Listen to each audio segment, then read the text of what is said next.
அமெரிக்க அதிபர் டொனால்டு டிரம்புக்கும் அவரது நெருங்கிய நண்பரும் தொழிலதிபருமான எலான் மஸ்கிற்கும் இடையே மோதல் ஏற்பட்டுள்ளது அமெரிக்காவில் பெரும் பரபரப்பை ஏற்படுத்தியிருக்கிறது.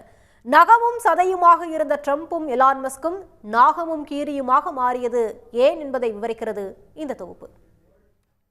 ஜூலை 2024 பென்சில்வேனியாவில் டொனால்டு டிரம்ப் மீதான கொலை முயற்சிக்கு பிறகு அவருக்கு எலான் மஸ்க் தனது முழு ஆதரவை வழங்கியபோது இருவருக்கும் இடையேயான நட்பு கூட்டணி தொடங்கியது.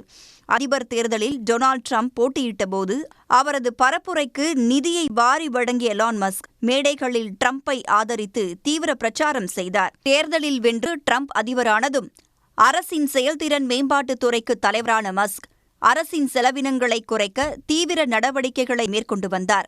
இந்நிலையில் அதிபர் டிரம்பின் புதிய வரிச் சட்டத்திற்கு மஸ்க் வெளிப்படையாக எதிர்ப்பு தெரிவிக்க தொடங்கியது இருவரின் உறவில் விரிசலை ஏற்படுத்தியது.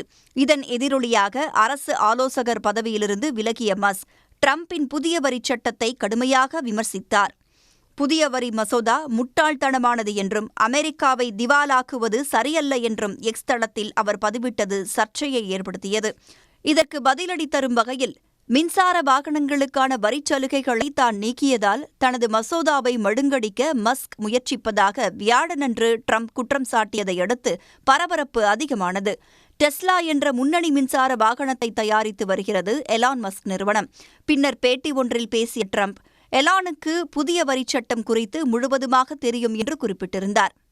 இதற்கு பதிலடி கொடுத்த மஸ்க் மசோதா தனக்கு ஒருமுறை கூட காட்டவில்லை என்றும் அவசரமாக பிரதிநிதிகள் சபையில் அது நிறைவேற்றப்பட்டதாகவும் கூறினார். மற்றொரு பதிவில் சிறார் பாலியல் வன்கொடுமை வழக்கில் குற்றம் சாட்டப்பட்டுள்ள ஜெஃப்ரி எப்ஸ்டீனுடன் டிரம்ப் தொடர்பு வைத்திருப்பதாக குற்றம் சாட்டிய மஸ்க் கோப்புகளில் டிரம்பின் பெயர் இருப்பதால் தான் அவை பகிரங்கமாக வெளியிடப்படவில்லை என குற்றம் சாட்டினார். அத்துடன் புதிய அரசியல் கட்சியை தொடங்கலாமா என்பது குறித்து எக்ஸ் பயனர்களுக்கான கருத்து கணிப்பையும் அவர் வெளியிட்டார். அனைத்துக்கும் மேலாக டிரம்பை தகுதி நீக்கம் செய்ய வேண்டும் என்ற வலைதள கருத்துக்களை ஆதரித்த எலான் மஸ்க் ஜேடி வான்ஸை அதிபராக்கவும் ஆதரவு தெரிவித்தார். எலான் மஸ்கின் இந்த செயல்களால் ஆத்திரமடைந்த அதிபர் டிரம்ப் மஸ்கின் டெஸ்லா, ஸ்பேஸ் எக்ஸ் நிறுவனங்களுக்கான அரசு ஒப்பந்தங்கள் மற்றும் மானியங்களை நிறுத்தப் போவதாக மிரட்டல் விடுத்தார். டிரம்பின் அறிவிப்பால் வியாழனன்று டெஸ்லா நிறுவன பங்குகள் 14% அதிகமாக சரிந்து மஸ்கிற்கு ஒரே நாளில் சுமார் 12 லட்சம் கோடி ரூபாய் இழப்பை ஏற்படுத்தியது.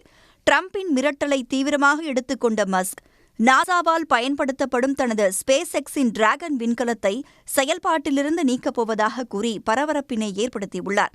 டிரம்ப் மற்றும் மஸ்க் இடையே மோதல் வலுத்து வருவது அமெரிக்கா மட்டுமின்றி சர்வதேச அளவில் பேசுபொருளாக மாறியிருக்கிறது. உடனுக்குடன் செய்திகளை தெரிந்து கொள்ள சன் நியூஸ் பெல் ஐகானை கிளிக் பண்ணுங்க.